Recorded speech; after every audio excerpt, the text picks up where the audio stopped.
Vocês estão me ouvindo bem? Eu tô com o ventilador ligado, eu tô meio preocupado que se não tá dando ruído, chiado, não tá? Tá de boa? Tá, então tá. Gente querida, girls, my girls, girls, olha só.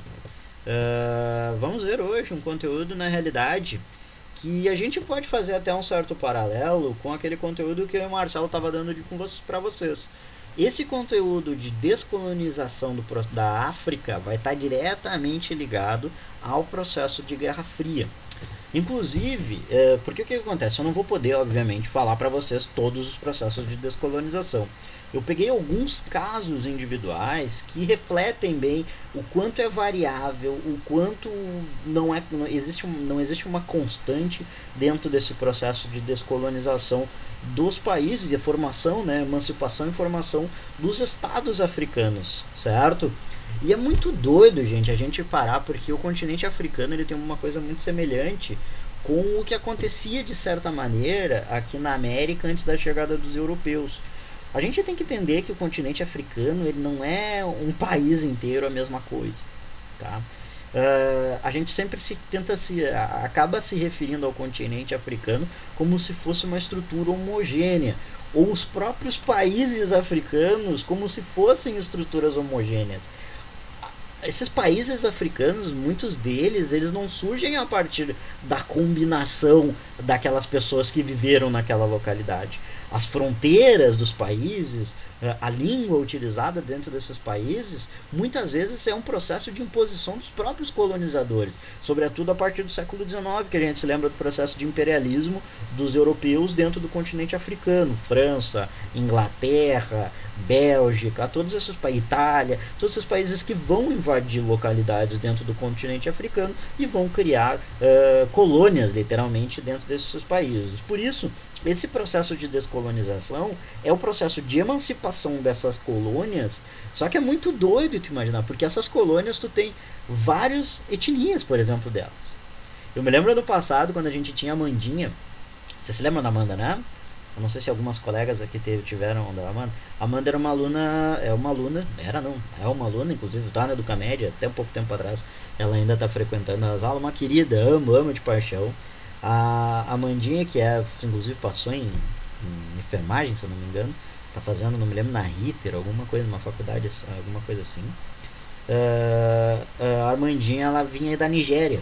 E essa aula eu me lembro de ter dado para vocês ano passado. A Amanda ela falava isso, que é muito doido, porque dentro de um país como a Nigéria, tu tem uma quantidade gigantesca de diferentes etnias que falam línguas diferentes, culturas diferentes, que têm interesses políticos e econômicos completamente diferentes. Então o país Nigéria, ele é criado pelo colonizador, mas ele não necessariamente abarca as etnias que tem ali dentro. Por exemplo, tu tem a etnia Yorubá, tu tem a Fula, se eu não me engano, também tem lá.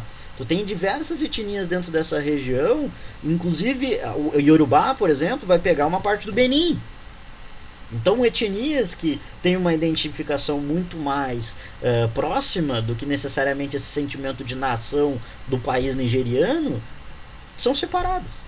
Então isso é muito doido, gente, e isso faz a gente começar a entender também o processo de quando acaba esses processos de descolonização, a quantidade gigantesca que a gente vai ter de conflitos dentro das nações africanas.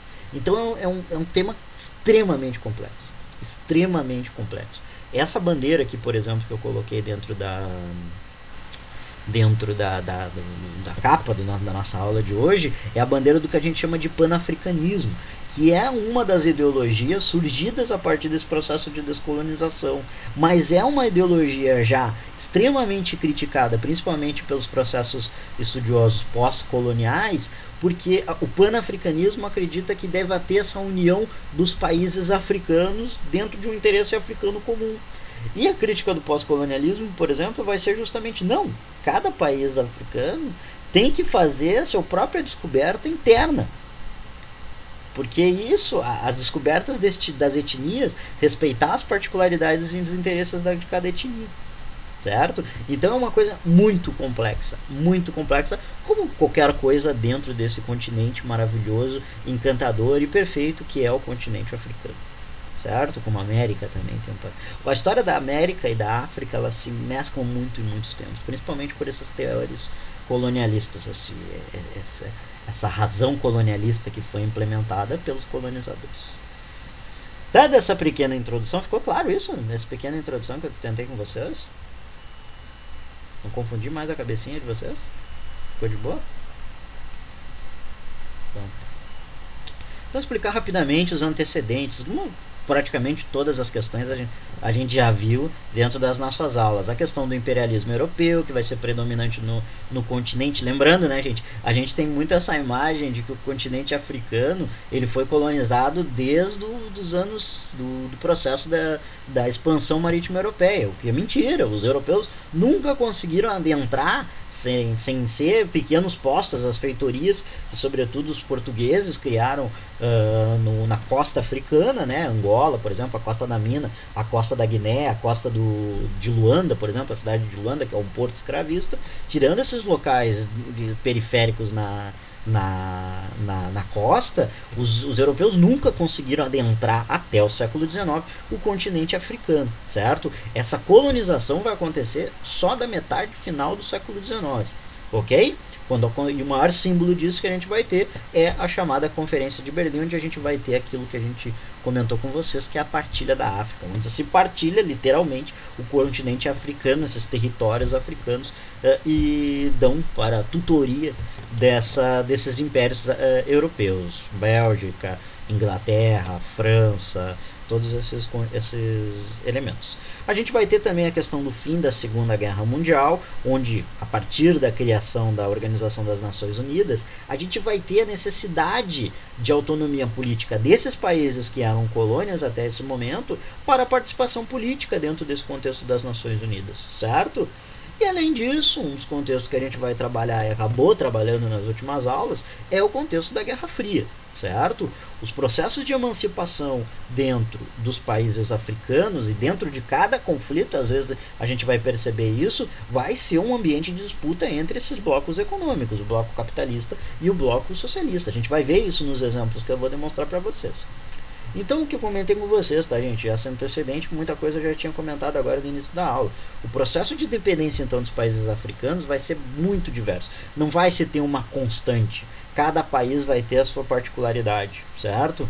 Nós vamos ter casos que vai ocorrer o que a gente chama de emancipação pacífica, porque não necessariamente vai ter um conflito direto, através de negociação, principalmente com essas metrópoles imperialistas, Inglaterra, França. Até porque a gente tem que notar uma coisa, né, gente? Quando termina a Segunda Guerra Mundial, esses países economicamente estão estraçalhados.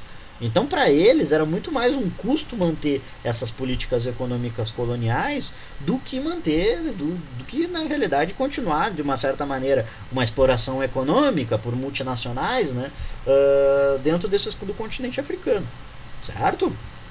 Mas, em outros casos, a gente vai ter emancipação através de conflitos armados, muitos deles extremamente sangrentos que a gente vai ter. Ok? Belezinha? Poxa, eu pensava que passava com... E aí, Luan, como é que está, querido? Tudo certo? Marina, seja bem-vinda. Não tinha dado oi para vocês.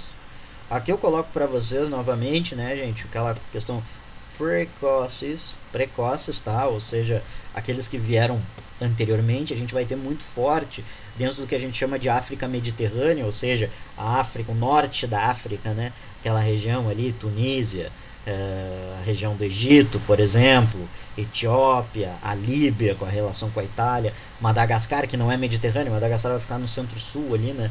Aquela ilha que vai ter do lado da África, a Tunísia e o Marrocos pela França também em 1956. Mas grande parte desses países onde ocorre essa independência precoce, vamos dizer assim, é na África Mediterrânea, principalmente pelo interesse econômico que vai se ter dentro dessa região e o poder que o petróleo também vai ter sobre essa região. Um caso específico que a gente vai ter a partir de um ambiente pacífico, podemos dizer assim, é a independência de Gana. E o interessante de Gana é que Gana, imagina, isso é uma coisa muito curiosa que a gente tem dentro do processo de colonização, mas normalmente os países que são descolonizados, eles vão buscar quebrar, romper com esses nomes de produtos que eles vendiam, não, que eles eram explorados, né? No caso de Gana era a Costa do Ouro, o nome da localidade, o nome da colônia era a Costa do Ouro, porque dava prata, não, porque dava ouro, né, cara? Dava ouro, então era um local onde se retiravam, tinham grandes jazidas de ouro, certo? E o bizarro de Gana é que ele busca justamente um passado colonial que é inventado, porque o Império de Gana nunca foi na Gana, é na região da Mauritânia, por exemplo, a região do Mali, certo? Que é o país Gana, do que é o país Mali, do que é o país Mauritânia nos dias de hoje. Então é bizarro que eles pegam essa questão do Império de Gana e colocam o nome de Gana, mas o Império de Gana nunca alcançou o território que hoje é Gana. Então é uma questão também só para pensar, né? Mas foi uma alternativa pacífica, sempre se lembrando, pacífica, de colonização. Aqui eu coloquei um mapa com a relação temporal das independências, ou seja, quando que essas independências foram surgindo. Vocês podem perceber que grande parte, a gente pode pegar até a questão dos impérios, né? Os impérios mais fortes demorou muito para terminar, mais fortes não, pode-se dizer os mais fragilizados, desculpa a palavra, mas os mais fragilizados demorou para se impor esse processo de descolonização. Por exemplo, toda a França colonial vai tardar a terminar a sua própria para liberar a emancipação desses países. O Portugal é um país que vai causar muita dificuldade para a liberação dessas colônias, como a gente vai ver o caso de Angola, por exemplo, mas também Moçambique é um país que vai sofrer muito. Então, várias relações, gente, é bem diverso, assim, não existe um padrão muito grande, mas é bem interessante todos os processos. O ideal seria a gente falar um por um, né, mas é uma cacetada de países e vai ser bem difícil a gente conseguir. Mas vamos falar agora alguns casos específicos, os mais famosos, ou os que trazem melhores exemplos de uma constante que pode ter dentro do continente. Mas para mostrar para vocês que as disputas vão ser bastante diversas, até por causa que são colonizados por países, por impérios diferentes. O que eu vou trazer agora aqui, por exemplo, para vocês, que a Revolução Argelina era uma colônia francesa desde o século XIX. A Argélia, que é um país no norte, aqui, ó, peraí, que é um país do norte, vocês estão vendo aqui? Essa aqui é a Argélia, ó. Estão vendo? Aqui no norte da África. É um país que historicamente é um país que era colônia francesa desde o século XIX, tá? O que vai ocasionar esse processo, esse início da Revolução Argelina? Você se lembra que a gente falou dentro do contexto da Guerra Fria que vai ter um conflito muito importante no cenário internacional, mas que bizarramente a gente não faz ideia que começou, que era uma colônia na realidade francesa, que é o Vietnã. Na realidade não o Vietnã, o que eles chamam de Indochina, né? Que é Vietnã, Nepal e o outro não me lembro qual é o outro país. Mas são esses três. O Birmania. Nepal e Birmania. E esse país vai ter uma luta de independência e eles vão conseguir a independência da França. Depois acontece toda a treta com os Estados Unidos, mas primeiramente eles conseguem a independência contra a França, tá? E a partir da derrota da França dentro dessas colônias no sudoeste asiático, o que a gente vai ter? Um exemplo para países revolucionários que tem também países revolucionários, países colonizados pelo Império Francês, também realizar seu processo de independência. E um desses países é a Argélia, certo? O que vai acontecer então? Vai acontecer um intenso conflito, tá? E aqui até vou botar para vocês, eu acho que tem no YouTube o filme, que é um filme maravilhoso, um dos melhores, considerado os melhores filmes da história, inclusive, que é a Batalha de Argel, tá? Argel, capital da Argélia. Que demonstra bem, era uma política praticamente de apartheid que existia entre a população argelina e os colonizadores franceses, tá? Então foi uma luta bastante intensa, táticas de guerrilha dentro da cidade, foi bastante dolorosa, um saldo de mais de 1 milhão de mortos, tá, gente? E após o final do conflito a gente tem a Frente de Libertação Nacional, chamada FLN, tomando o poder do país, certo? A independência da Argélia, então, vai ocorrer em 1962. A Argélia, ela é um exemplo de uma revolução que vem de um ideal decolonial, certo? E com fortes influências do marxismo-leninismo, certo? Isso é um fator muito importante, inclusive para nós na América Latina aqui, porque grande parte dos pensadores latino-americanos decoloniais vão se basear no pensamento marxista-leninista revolucionário da África, não necessariamente o soviético, certo? Pelas particularidades que o colonialismo apresenta para essas nações. Ok? Beleza? Tranquilo? Aqui a gente vai ter então uma fotinho ali, ó, Viva da República Algerina, certo? A República Argelina proclamada em 1962 a partir do armistício de Evian, que foi um cessar-fogo, e Evian é uma cidade francesa, entre a França, o Império Francês, a nação francesa, e o reconhecimento da comunidade internacional da emancipação, ou seja, da independência do país. O combate contra o exército francês que ocupava o país e oprimia o povo argelino gerou a criação de forças revolucionárias dentro do país. A mais conhecida delas vai ser a Frente de Libertação Nacional, que irá comandar o país após o processo de independência. Isso é muito doido, né, a gente pensar também. Os argelinos tinham uma visão progressista, podemos dizer assim, não sei se progressista é a melhor palavra, mas tinham uma visão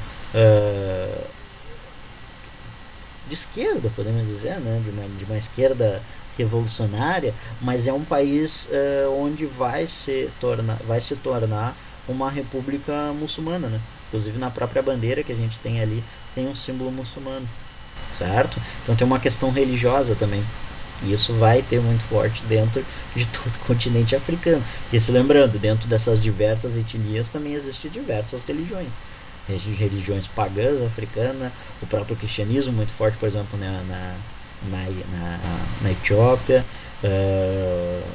muçulmanos, árabes, desculpa, o Islã muito forte também dentro da África.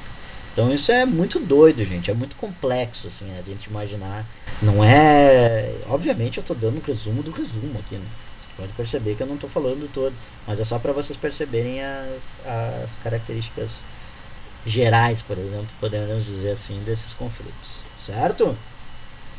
Vamos agora para o segundo exemplo, tá?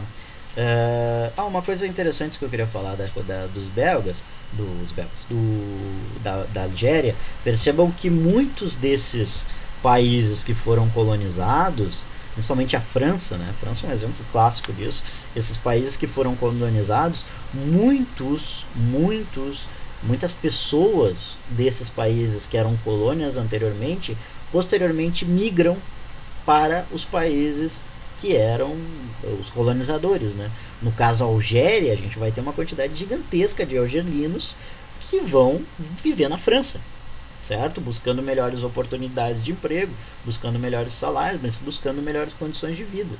Pô, eu acho que o melhor exemplo disso, que eu falo para vocês que futebol não é só um jogo, mas tu pega qualquer seleção da França hoje, é praticamente algerino e de descendência africana, senegalês, de outros países que eram colônias africanas anteriormente, certo? Isso é um exemplo clássico do que é a mesma coisa em Inglaterra. Pega a seleção inglesa, jamaicano, que não é uma colônia africana, né, mas era uma colônia inglesa americana.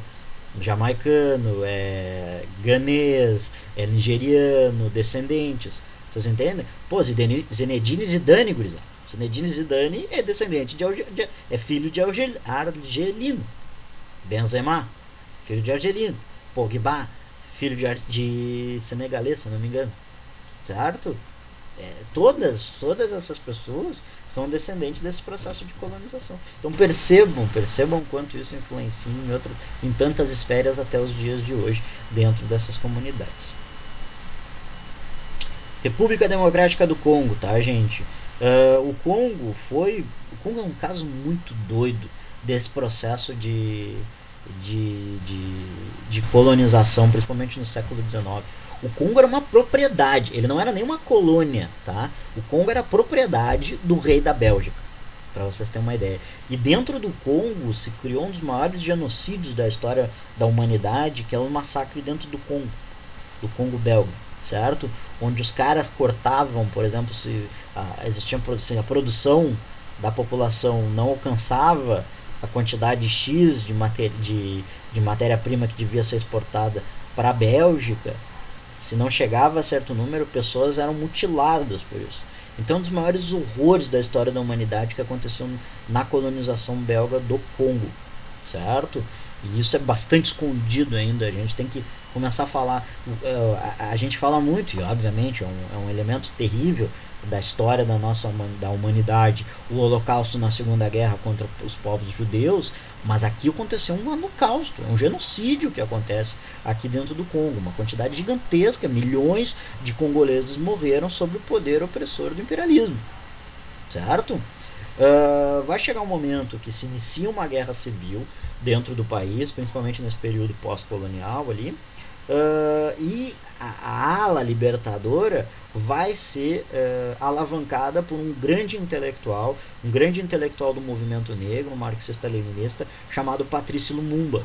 Ele é um dos líderes dessa revolução, dessa guerra civil, do lado que está vencendo, podemos dizer assim, dentro do conflito do Congo, e ele, dentro desse conflito, vai ser assassinado, certo? E a partir disso, os Estados Unidos, é isso que eu quero que vocês percebam, o quanto os Estados Unidos e a União Soviética vão estar vinculados dentro desse processo de emancipação desses países. Os Estados Unidos vão financiar um golpe de Estado, tá? Vão colocar uma milícia que apoia as ideias norte-americanas para justamente destituir o outro lado, que era a milícia apoiadora dos ideais marxistas do Lumumba, e a partir disso dá um golpe de Estado. É um general lá, um general do exército, que vai dar um golpe de Estado contra essa milícia apoiadora marxista dos ideais do Lumumba, certo? E o nome do general, que é o grande líder desse golpe militar, vai ser o Mobutu,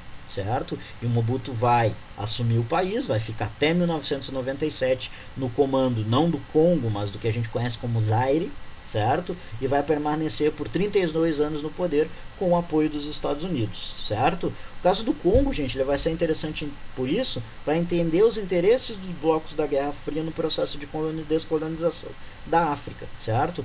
Por um lado, a gente tem o interesse do marxismo-leninismo da União Soviética com o Patrice Lumumba.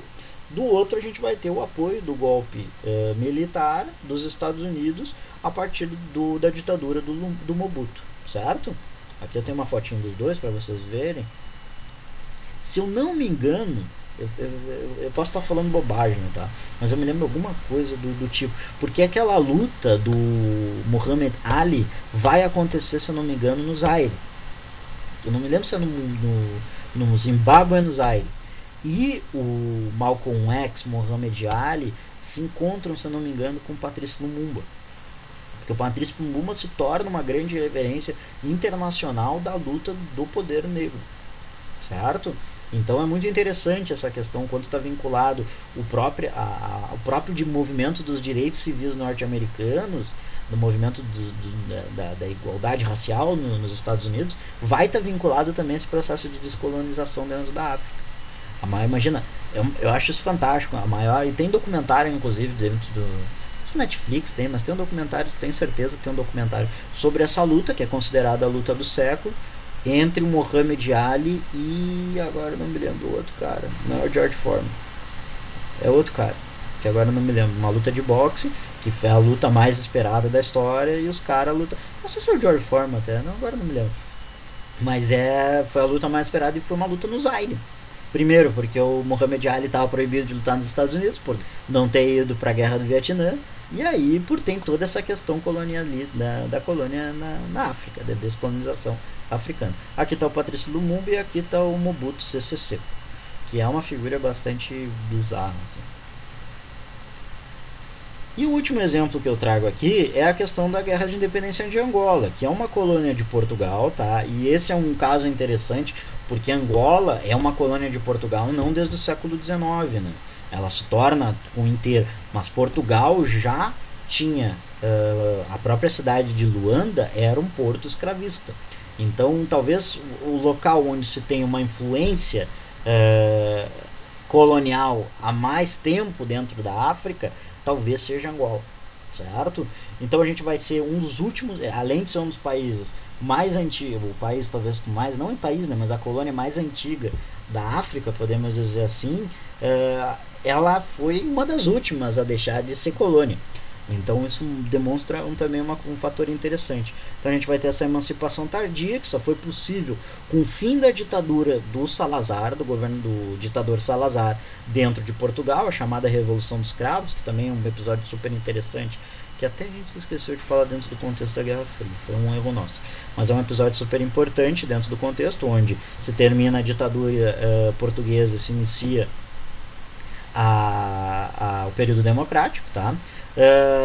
E em Angola vai ser um troço muito doido, gente, porque Angola fica nítido a questão dos conflitos étnicos na formação do Estado Nacional. Porque o que vai acontecer? Quando ocorre o processo de independência, que vai ser a partir de 1975, se inicia uma guerra civil que dura até os anos 2000, no final dos anos 90, se eu não me engano, até o final dos anos 90. Uma guerra sangrenta, terrível. Por que acontece? Tá, independência de Angola, tá? Mas dentro de Angola tu tem diferentes etnias, com diferentes interesses econômicos, políticos, sociais, diferentes religiões.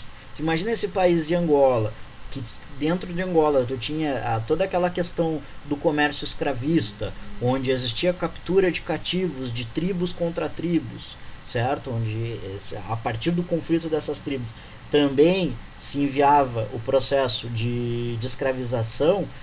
Cara, existe muito ressentimento entre essas diversas localidades, além de todas as questões que a gente tinha trabalhado anteriormente. Um beijo, minha querida. Não, vocês são tops, tá? Feliz Ano Novo e Feliz Natal. Tamo junto, tamo juntasso. Mas essa é a particularidade de Angola, tá, gente? É muito importante. Talvez de todas a que mais foi detalhada, digamos assim, por documentários. Aqui a gente tem a questão da independência, o país, a liderança que toma, que se não me engano é FLN, eu não me lembro o nome da sigla que toma, era de origem marxista-leninista, mas vai entrar em conflito com outros movimentos nacionalistas, então vai gerar um intenso conflito, e é bizarro isso, né? Mas olhem ali, se vocês olham a bandeira de Angola, ela é muito semelhante à bandeira da União Soviética, o símbolo principalmente da foice e do martelo, só que o exemplo que a gente tem dentro da Angola não é a foice, né? Mas o facão. Então o facão também vai ser uma machada, como é que chama? Sei lá, peixeira, sei lá como é que chama. Vai também ser um grande exemplo da luta, não só da emancipação, mas depois da Guerra Civil, onde várias pessoas vão ser mortas dentro desse conflito interno do país. As consequências que a gente vai ter então por esse período da descolonização, tá, gente? A Conferência de Bandung, então em 1955, que vão discutir medidas para preservar as conquistas dos processos de independência, auxílio mútuo entre as nações participantes para garantir o mesmo. Então esses países na realidade buscam criar um bloco internacional, e isso vai gerar inclusive esse sentimento de panafricanismo, da África como um único continente, onde todos têm que se ajudar como uma unidade política, que na realidade vai ser bastante criticado posteriormente pelos próprios africanos. Isso é criado pelos africanos, mas depois vai ser criticado porque se percebe que necessita, na realidade, fazer uma consideração muito mais profunda do que é o continente africano e as particularidades de cada região, certo? Combate o racismo e o apoio às lutas de caráter anticolonial, e a gente vai ver que mesmo depois dos processos de independência, a gente vai ter internamente processos de segregação racial muito forte ainda dentro da África, sobretudo em países onde a gente tem uma ocupação branca extremamente relevante. A gente vai ver o mais famoso desses exemplos, e novos desafios dos países emancipados, questão da fome, da miséria e os próprios conflitos sociais étnicos internos, como a gente viu no exemplo de Angola, certo? E o exemplo que eu queria falar para vocês é a questão do apartheid, tá, gente? Da segregação étnica racial. A gente tem, então, acesso a locais, espaços frequentados somente pelos brancos. É institucionalizado, como acontece, por exemplo, nos Estados Unidos, as leis de segregação racial. certo? Existe um apartheid, como aconteceu nos Estados Unidos, isso é um apartheid. É tu segregar racialmente pessoas e privar essas pessoas não só de ter a mesma oportunidade, mas de frequentar localidades, de sentar no mesmo conjunto, certo? É trazer uma inferioridade racial a uma parcela da população, certo? Então, esse sentimento de supremacia racial, o que nós vamos ter? O acesso às principais terras vão ser dos brancos, certo? A escravidão e riqueza e consequentemente esse discurso de dominação que a gente vai ter sobre os brancos, sobre a população negra, certo? E veja bem, nós estamos no continente africano, onde obviamente qualquer país a gente vai ter um predomínio, não, principalmente da África subsaariana, a gente vai ter um predomínio da população negra sobre a branca, certo? Então essa grande parte da população era impossibilitada de acessar certas localidades da sociedade. A gente vai ver o caso específico da África do Sul, tá? Que o apartheid vai ser oficializado, essas leis de segregação vão ser oficializadas em 1948 e só vai deixar de ser uma prática ilegal em 1992, agora, gente, há pouco tempo atrás. Certo? Os negros, então, dentro da África do Sul não tinham direitos políticos, não tinham direitos à propriedade, eram obrigados a se estabelecer nos chamados bantustões, ou pequenos guetos, que eles chamam. Talvez o mais famoso desses é o gueto de Soweto, em Joanesburgo, certo? A banda vem do nome Soweto, tá? Não é o contrário. Mas o Soweto, então, era um bairro, um gueto, dentro da África do Sul, específico para a população negra viver. Ok? Dentro do contexto, principalmente da partilha do fim da colonização da África, a gente vai ter uma pressão tanto interna quanto externa, internacional, contra o apartheid na África do Sul, certo? Então a gente vai ter o fim do apartheid em 1992 e, consequentemente, em 1994 a gente vai ter a primeira eleição multirracial dentro da África do Sul, onde o Nelson Mandela, que era um antigo preso político da luta contra o apartheid, vai vencer o pleito e vai se tornar o primeiro presidente negro da África do Sul, certo? Aqui tem uma fotinho do Nelson Mandela visitando a sua cela na Ilha Robben, que foi um local que ele ficou preso mais de 20 anos. Tá? O Nelson Mandela ficou 30 e poucos anos preso, mas em Ilha Robben, acho que é 32 anos ou 34, mas em Ilha Robben ele vai permanecer por quase 20 anos. Tá? Uma coisa específica, tem pouquinho tempo, agora a gente já está, esse é o último slide, mas eu queria, só não quis colocar para não criar polêmica, mas o Nelson Mandela, obviamente, é uma criatura gigantesca dentro do contexto internacional que a gente vai ter na luta racial. Mas o Nelson Mandela ele também é bastante criticado em vários momentos, sobretudo pela população negra da África do Sul. E eu acho que o exemplo dele exemplifica muito a complexidade que a gente tem, e talvez a nossa mente colonizada e mente americana e não vivendo dentro do continente africano tem uma certa dificuldade para imaginar isso. Mas o Nelson Mandela, por exemplo, ele vem de uma nobreza, de uma etnia da África do Sul. Então está relacionado também à preponderância dessa etnia dele em relação a outras etnias da África do Sul. Então tem toda uma discussão de o quanto Nelson Mandela tenha em um certo momento, principalmente posteriormente à soltura dele da prisão, a se aliado com setores da supremacia internacional branca, não supremacia, mas de ambientes políticos particularmente branco, que de uma certa maneira não fizeram uma restituição histórica de possibilidade de acesso da população negra aos ambientes de preponderância dentro da África do Sul. Então, tá, tudo bem, terminou o apartheid, o que é uma grande vitória, mas até que ponto foi possível que a população negra sul-africana adentrasse aos ambientes políticos e adentrassem as posições de poder social e econômico dentro da África do Sul? Então essa é uma crítica muito grande que se faz ao Nelson Mandela, principalmente pelos movimentos negros da própria África do Sul e do continente africano, certo? E aqui uma foto que vai retratar a repressão policial dentro do chamado Levante do Soweto, que na real não foi um levante, foi uma manifestação pacífica, certo?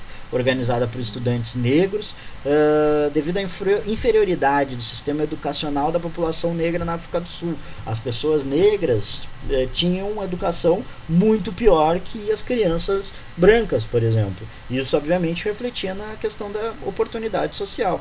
E na foto a gente está observando uma das crianças que foi morta a partir da repressão policial do conflito desse levante de Soweto, que foi o Hector Peterson, que tinha 13 anos na época, foi baleado e morto pela polícia na manifestação, e a partir da morte dele, do levante de Soweto, a gente tem 16 de junho, conhecido como Dia da Criança Africana pela Organização das Nações Unidas.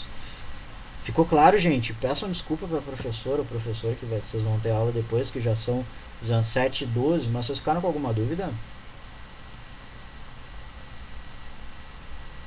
Gostaram da aula? Sei que talvez tenha sido meio corrido, assim.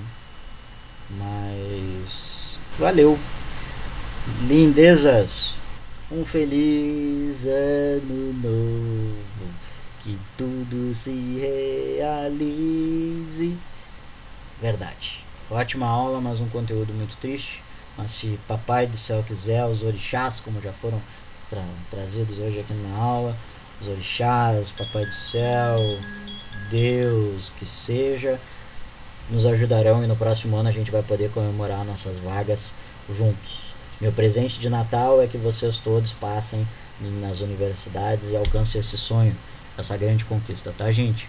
Um beijo grande para vocês, um ótimo ano, descansem, tá? Descansem a cabecinha, um beijo grande no coração de vocês.